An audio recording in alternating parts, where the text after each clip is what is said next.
Estimativa no Banco Central é de alta na inflação em mais de 2% percentuais. E no município de São Gabriel da Cachoeira foi isolado por terra. E na edição do Bom Dia de hoje você também vai ver Zona Franca de Manaus volta a nortear os debates na Casa Legislativa. E mais, exploração mineral em terras indígenas é tema de audiência pública em São Gabriel da Cachoeira. O programa Bom Dia desta terça-feira, hoje 24 de março de 2015, está no ar.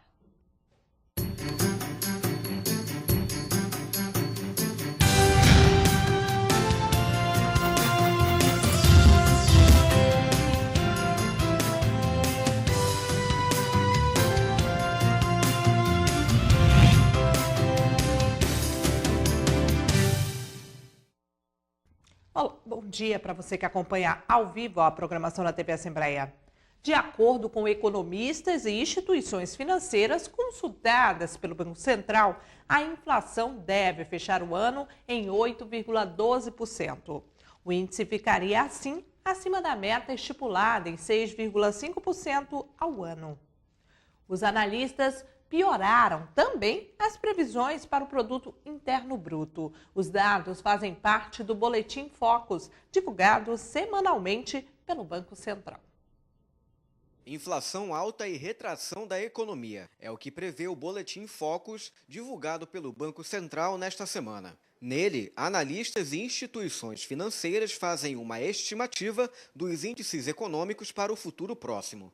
O IPCA, Índice Oficial do Governo Federal para a medição das metas inflacionárias, deverá superar a barreira dos 8% em 2015. Se confirmado, será o maior patamar desde 2003, quando ficou em 9,3%. A estimativa para o IPCA passou de 7,93% para 8,12% até o final de 2015. A meta de inflação do governo federal é de 6,5%. Para 2016, projeta-se que a inflação chegue a 5,61%. A partir do IPCA, o Copom verifica se o governo federal conseguiu atingir as metas de inflação estabelecidas pelo Conselho Monetário Nacional. De acordo com o índice, o Copom pode abaixar, manter ou elevar a taxa básica de juros do Brasil, a chamada taxa Selic. Em termos práticos, quando o IPCA sobe, significa que itens como alimentação, educação e transporte sofrerão reajuste de preços para cima e então teremos a inflação durante o período.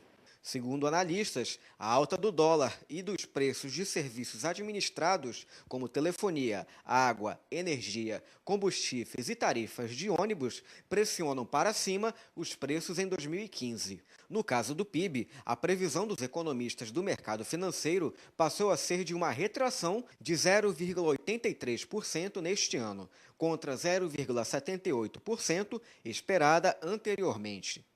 Se confirmado, será o maior encolhimento da economia brasileira desde 1990, quando ela retraiu 4,35%. A piora na projeção do mercado na última semana foi a 12ª consecutiva. A expectativa de recuperação para 2016 também caiu de 1,30% na semana passada para 1,20% nesta semana. Há 4 semanas atrás, esperava-se que ano que vem o PIB crescesse 1,50%. O PIB é a soma de todos os bens e serviços feitos em território nacional, independente da nacionalidade de quem os produz, e serve para medir o comportamento da economia brasileira. No último domingo foi comemorado o Dia Internacional da Água, data instituída pela ONU para conscientizar as pessoas a respeito da importância da substância para a vida na Terra. Para celebrar a data, a Comissão de Meio Ambiente da Casa visitou o Parque Nascente do Mindu, na zona leste de Manaus.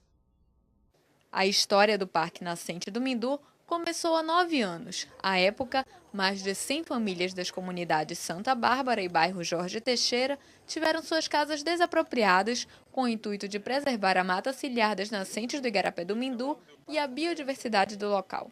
São 16 hectares, é um fragmento florestal muito importante para a cidade e aqui a nascente, nós temos 3 nascentes aqui nesse parque do Mindu, Ou seja, é uma área muito importante. E hoje também nós estamos lançando aqui um programa de educação ambiental, denominado Ecopark. Na verdade, esse programa ele já vinha sendo executado desde o ano passado, mas nós estamos agora aprimorando ele, que é exatamente para que a comunidade tenha uma melhor informação. Como a preservação da área está garantida pelo poder público, é necessário que a população contribua, evitando o descarte de resíduos nas proximidades do igarapé. Ocorre que ao longo dos anos o Parque do Mindu ele foi degradado. Entendeu? Então, inclusive a própria prefeitura hoje desenvolve um projeto chamado ProUrbs, que exatamente visa esse processo de recuperação, a retirada de algumas famílias, o melhor reaproveitamento das margens, né? E nós intensificamos esse trabalho.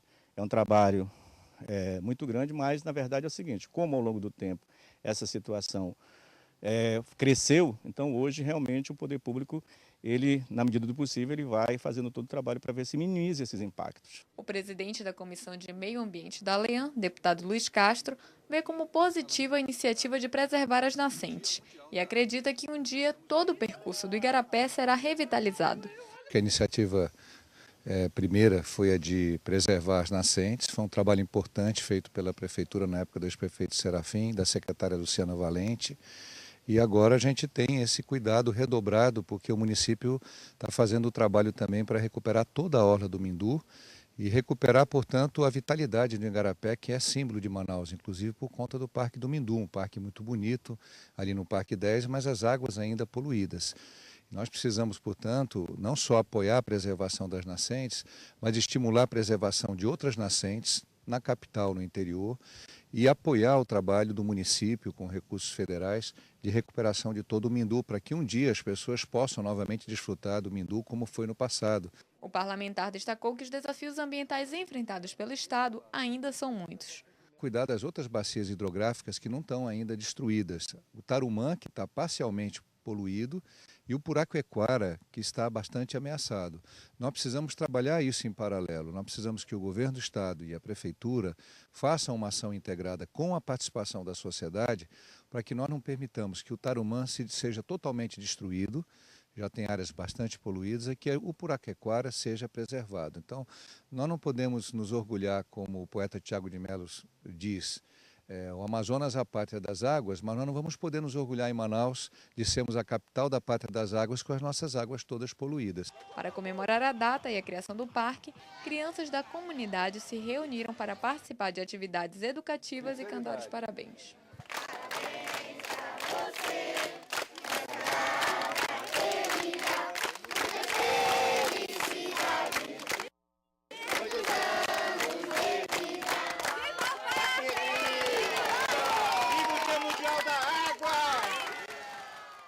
E ainda na manhã de ontem, segunda-feira, a Comissão de Meio Ambiente da Assembleia Legislativa do Amazonas realizou uma audiência pública para discutir medidas de preservação da água. O evento ocorreu na sede do Instituto de Pesquisas da Amazônia.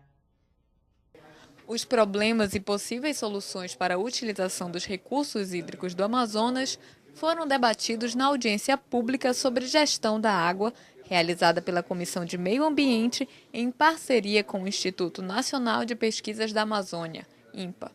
O evento reuniu cientistas, ambientalistas, comunidade acadêmica e sociedade civil organizada para uma discussão sobre a preservação e uso racional da água. Nós temos igarapés poluídos em Manaus, em Itacoatiara, em Manacapuru.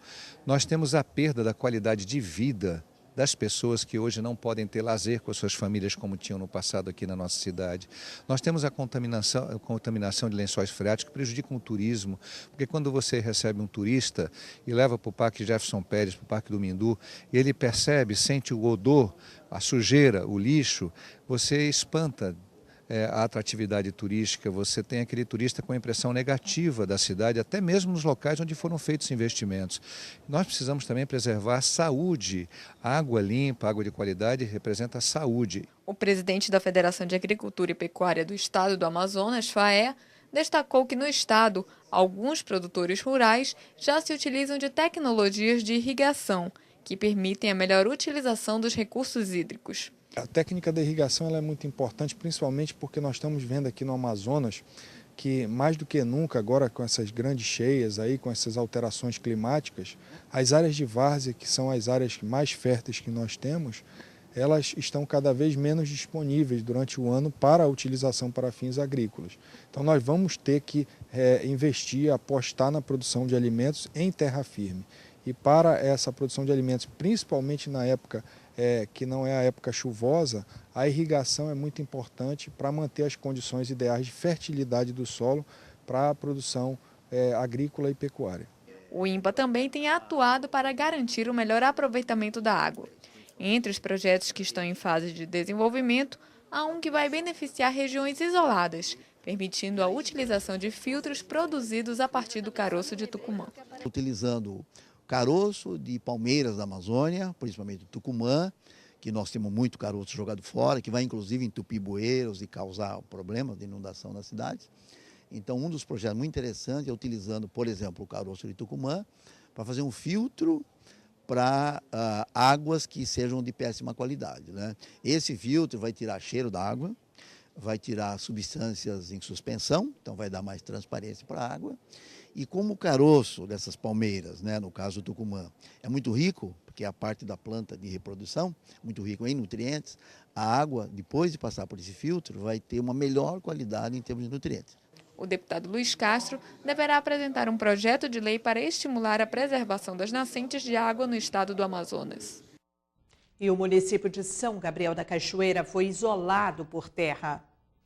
A única ponte que dá acesso à cidade caiu, dificultando serviços básicos como atendimento a pacientes. A situação chamou a atenção do deputado Sinésio Campos. A ponte da BR-307, próxima ao quartel do Exército, que dá acesso ao município de São Gabriel da Cachoeira, caiu no último dia 19, isolando a cidade e comunidades indígenas. De acordo com informações dos moradores, o problema já vinha sendo denunciado há mais de um ano.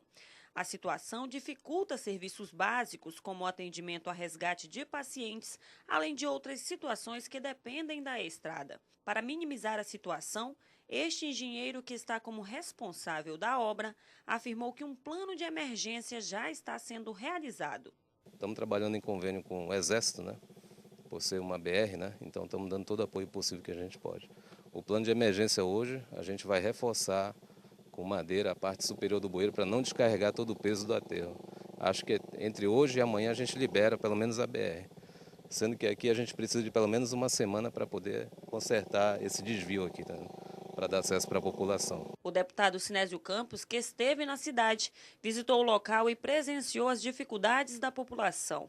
Na ocasião, o parlamentar afirmou que tomará providências para que o problema seja resolvido. Eu entendo que nós temos que resolver esses problemas de infraestrutura, né? Então, vamos levar o conhecimento ao comandante-geral da Amazônia, como também ao governador José Melo, para que possa fazer uma cooperação técnica para que definitivamente possa resolver esse problema que, na verdade, causa preocupação e, acima de tudo, são vidas. Na região, outras 10 pontes cederam por falta de manutenção e o Comando Militar da Amazônia, responsável pelas vias de acesso, informou que aguarda recursos para novas construções. Simpósio estadual de tuberculose no auditório Belarmino Lins, na Assembleia Legislativa, reúne órgãos de saúde do estado e municípios para avaliar e discutir ações de prevenção e tratamento da doença. O Amazonas é o campeão no ranking nacional de casos de tuberculose. De acordo com a Organização Mundial de Saúde, dentre os 22 países com o maior número de casos de tuberculose no mundo, o Brasil é o 17º colocado. A cada ano, no Brasil, são notificados aproximadamente 70 mil novos casos e são registrados 4.600 mortes em decorrência da doença. O estado do Amazonas lidera a lista dos estados com os maiores índices da tuberculose. Por isso, a importância de se discutir o tema. A facilidade na transmissão e a dificuldade de fechar o diagnóstico dificultam a diminuição dos casos. Tuberculose é uma doença que inicia com um quadro clínico extremamente brando, né, com tosse, simulando um estado gripal, se acompanha de febre, geralmente uma febre baixa, emagrecimento. Então, nos casos, a definição de caso suspeito da tuberculose são exatamente esses casos que têm essa sintomatologia, que essa sintomatologia já perdura por mais de 3 semanas. Então, é exatamente essa questão que vem se implementando no interior, principalmente nos municípios silenciosos, uma equipe junto com estadual, junto com a equipe municipal, eles vão casa a casa verificar exatamente as pessoas que têm essa característica e exatamente fazer o exame laboratorial necessário. Só na capital são cerca de 1.700 novos casos ao mês, de acordo com a Secretaria Municipal de Saúde. 70% das ocorrências do estado estão concentradas em Manaus. Nós temos uma estrutura descentralizada de atendimento e tratamento dessa doença em toda a rede da Censa. Nós temos um diagnóstico hoje feito através de um teste rápido, um teste molecular muito eficiente, que é feito também em todas essas unidades, e ofertamos, portanto, um tratamento completo a ela.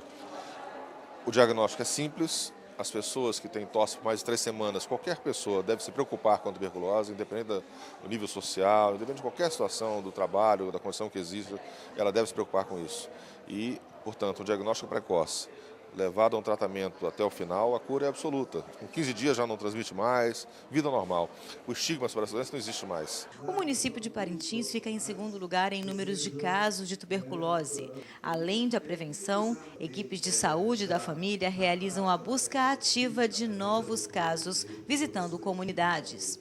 A partir do ano de 2009, nós criamos uma política, através da estratégia, as equipes da Estratégia de Saúde da Família, do antigo PSF, que assim, protocolos estabelecidos, fluxogramas estabelecidos, TDO trabalhado corretamente na comunidade, acolhimento necessário para que o paciente comece a se sensibilizar da importância do tratamento na vida dele, na família dele, pacientes comunicantes testados para a prova tuberculínica e também para exames de imagem, para complementares, para ver se realmente como é que está a saúde dessa família.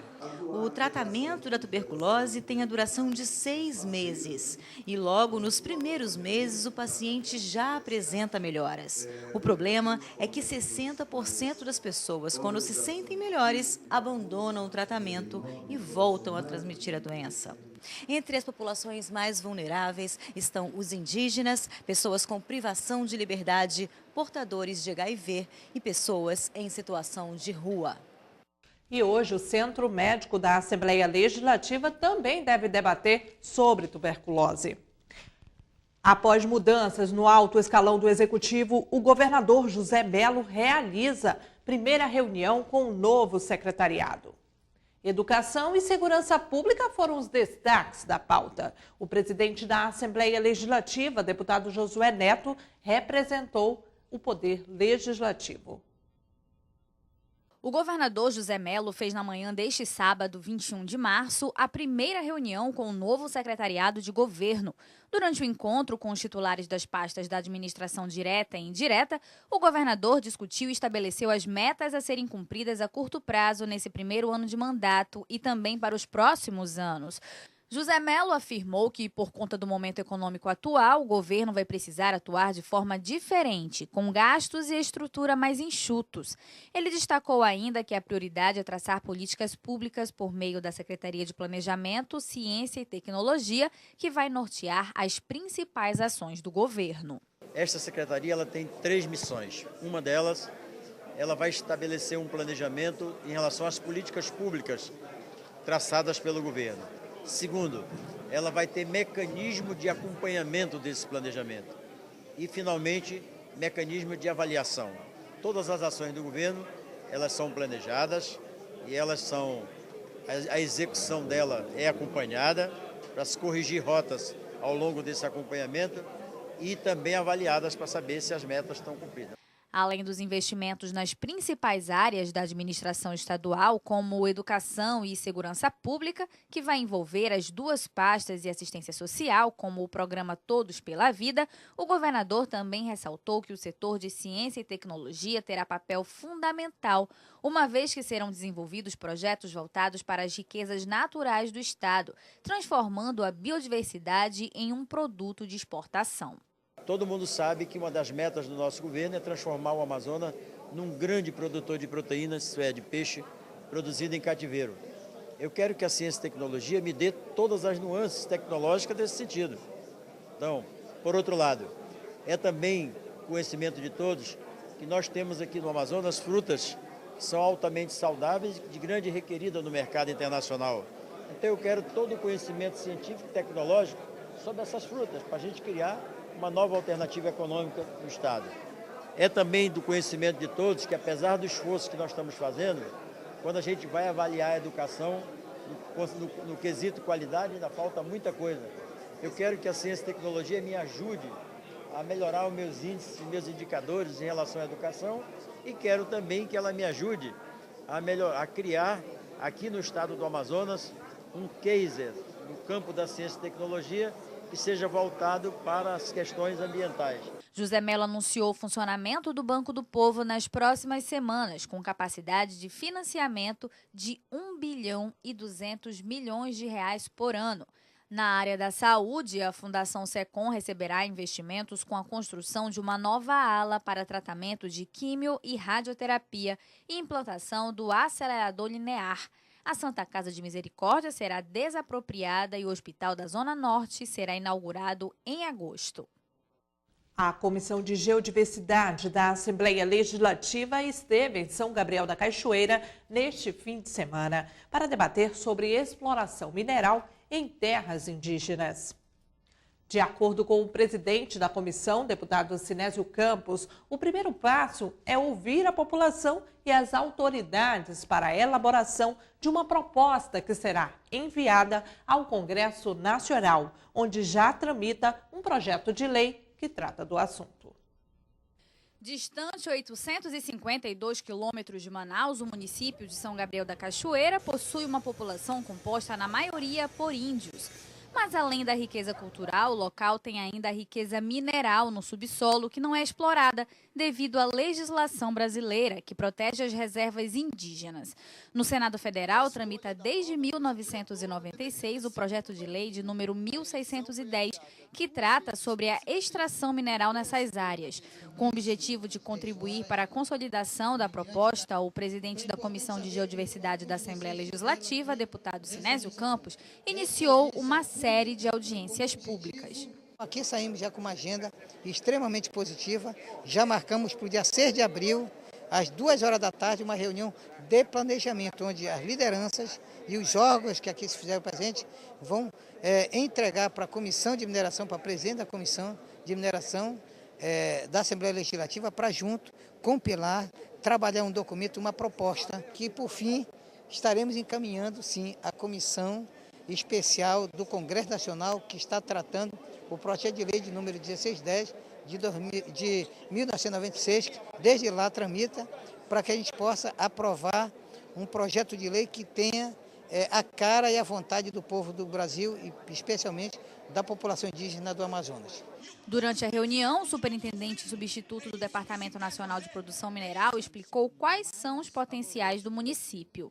Nesse município, nós temos uma quantidade muito grande de rochas cristalinas, rochas que possibilitam a formação de vários minerais, metálicos e não metálicos, principalmente pedras preciosas e os óxidos de tanto, nióbio, tungstênio, de estânio, de titânio, enfim. Nós temos uma gama grande de minerais nesse território. Atualmente, a exploração mineral na área ocorre por meio de cooperativa. Para o presidente da entidade, São Gabriel da Cachoeira pode ter na extração mineral uma alternativa econômica para a região. Eu tenho certeza que isso vai ter um retorno muito positivo, tendo em vista que as leis que estão sendo entravadas necessitam de algum beliscão e essa audiência pública é de suma importância para a vida da cooperativa que quer trabalhar em questão de recursos naturais e minerais desta região. Os participantes tiveram a oportunidade de manifestar opinião sobre o assunto. A população se mostrou favorável, mas teme alguns problemas, como a exploração sexual dos adolescentes e ainda que grandes empresas de fora se beneficiem mais que os próprios indígenas com o extrativismo dos minérios. Com a abertura de tudo isso, a vinda das empresas, como será a vida dos jovens? Entrando na exploração sexual, nossos jovens indígenas se vendendo por uma simples ouro. Enfim, hoje a nossa preocupação como Conselho de Juventude é a questão da saúde, da educação, educação qualificada para os nossos jovens. A gente sabe que o minério é o dinheiro, e sim esse dinheiro, para que seja voltada para as instituições que realmente vão dar o benefício para a população. O povo que está aqui presente vê isso com grande expectativa de que é uma alternativa, e eu também não vejo diferente, mas desde que nós possamos realmente discutir isso com cautela, com seriedade, com compromisso, para que lá na frente a gente não possa dizer, olha, nós discutimos, agora nós estamos sofrendo as consequências. Porque de imediato a gente visa, sem dúvida, a questão econômica. Às vezes a gente quer as coisas fazer logo de imediato, mas a gente não vê depois do prejuízo que isso vai causar. Sinésio Campos anunciou que uma nova audiência pública vai ser realizada no município em 24 de abril para tratar sobre a proposta. E o programa Bom Dia de hoje termina aqui. Você que ficou conosco, muito obrigada pela sua audiência. Uma ótima terça-feira para você e fique agora com a sessão plenária desta terça-feira. Tchau, tchau.